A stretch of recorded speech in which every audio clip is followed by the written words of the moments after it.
Respected honourable members, please save this photo.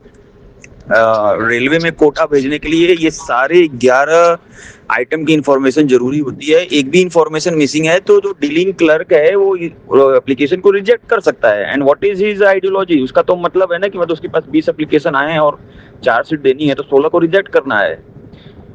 आ, और इसमें क्या है कि सबसे इंपॉर्टेंट होती है रीजन। आप डेस्टिनेशन पे जो ट्रेवल करना चाह रहे हो, लेट्स से कि आप दिल्ली जा रहे हो, तो किस लिए जा रहे हो, किस बात की इमरजेंसी है। You have to look from the perspective of government of India that it has some seats for emergency quota, but what is the emergency. इसका नाम ही होता है EQ, इमरजेंसी कोटा। तो रीजन तो कोई बताता नहीं आप लोगों में से कि रीजन क्या है, क्यों जा रहे हो। अरे आपको जो समझ में आ रहा है बताओ उसको, we will frame the right words for that. आप रीजन बताइए कि क्यों जा रहे हो। PNR number, train number, date, ये तो सब आप लिख देते हो। क्लास में प्लीज सारे क्लास का ऑप्शन दीजिए किस बात की इमरजेंसी है आपको, जब आप सेकंड AC में ही जाना है और आप स्लीपर में जाने को तैयार नहीं है। आई मीन किस बात की इमरजेंसी है जब आप स्लीपर में जाने को तैयार नहीं है। तो अगर आपने सेकंड AC का पेमेंट किया है तो आप चेक करो कि उसमें थर्ड AC है कि नहीं, नो डाउट होगा। चेक करो कि थर्ड इकोनॉमी है कि नहीं, जो कभी होता है कभी नहीं होता है। फिर RAC का ऑप्शन है और फिर स्लीपर का भी ऑप्शन है कि नहीं है।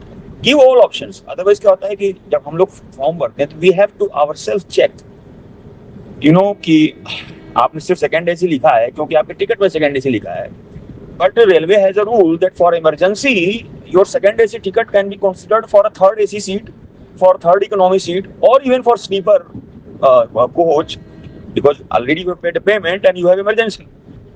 उसमें रेलवे को कोई नुकसान नहीं है, वो आपको लोअर रैंक की कोच का जो है आपको दे रहा है सीट, या RAC दे रहा है मान लीजिए। तो you mention all the classes which you are eligible for. अगर आपने सेकंड AC का पेमेंट कर रखा है तो आप second AC, third AC, third economy, sleeper, चारों के लिए एलिजिबल हो।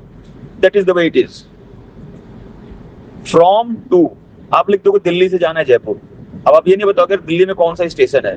शहर का नाम प्लीज मत लिखिए, आप स्टेशन कोड लिखिए ढूंढ करके कि स्टेशन कोड क्या है।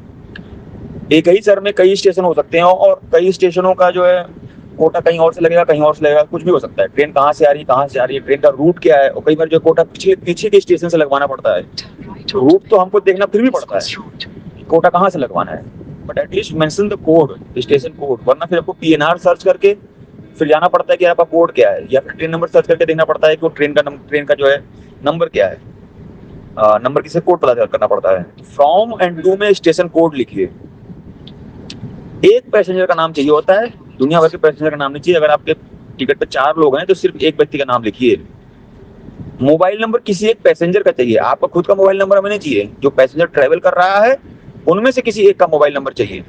और एड्रेस भी चाहिए हमें, किसी एक पैसेंजर का कंप्लीट एड्रेस चाहिए। सिर्फ ये मत लिख दो कि पुणे से हैं हम, no no, it is not like that. Clerk में रिजेक्ट योर एप्लीकेशन बिकॉज आपने इनकम्प्लीट एड्रेस लिखा है, क्योंकि 20 में से 16 को तो उसको रिजेक्ट करने की वजह ढूंढनी है। रेफरेंस भाई, all of you have some post, some office, some officer, some designation, headquarter, batch here, anything.